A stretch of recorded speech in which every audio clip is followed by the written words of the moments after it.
Bienvenue sur Espoir et Dignité. Je suis à Genève sur la place des Nations Unies où il y a la Broken Chair, l'emblématique Broken Chair. Je vais vous la montrer. Et on est le dimanche 19 octobre et il y avait une manifestation qui a commencé depuis le centre-ville, depuis la poste du Mont Blanc au centre-ville, à côté de la gare.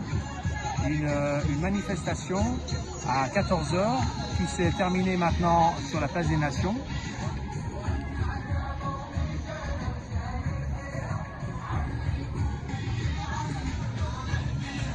Avec quelques invités de choix, notamment des anciens participants des Flottilles de la Liberté et notamment l'eurodéputée française Prima Hassan.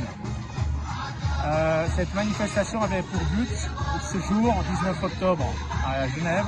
Tout s'est bien déroulé, tout s'est très bien passé. Les gens étaient tous pacifiques. Et cette manifestation avait pour but d'insister sur les multinationales, les entreprises et les multinationales qui profitent du génocide de Gaza, tant en termes de déportation de la population, de contrôle des masses, d'armement, de drones, de sophistication, en termes d'immobilier aussi, donc notamment en Cisjordanie. On va pas mentionner les multinationales ici, mais il y en a une soixantaine.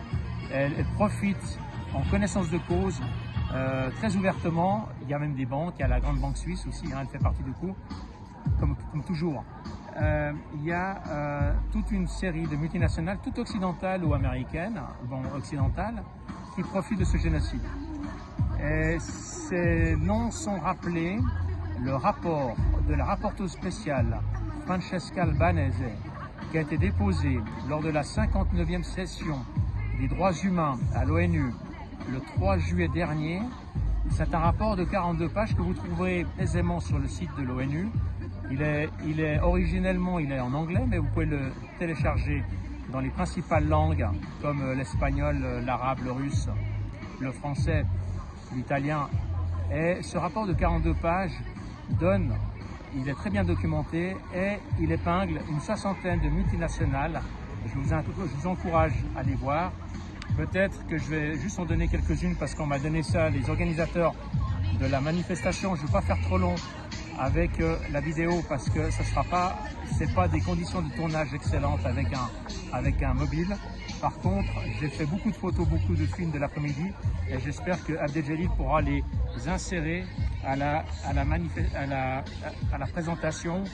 Il y a par exemple BP, il y a Google, il y a Microsoft, Amazon, Glencore, Chevron, les banques, institutions financières comme BlackRock, Vanguard. Ce rapport vaut la peine, il est là. Il n'a pas fait beaucoup de bruit le 3 juillet parce que c'était la période estivale des grandes vacances, mais il vaut vraiment la peine de les consulter. Et Francesca Albanese donne toutes les preuves à l'appui, comment ces multinationales, ces sociétés occidentales et américaines savent très bien ce qui se passe.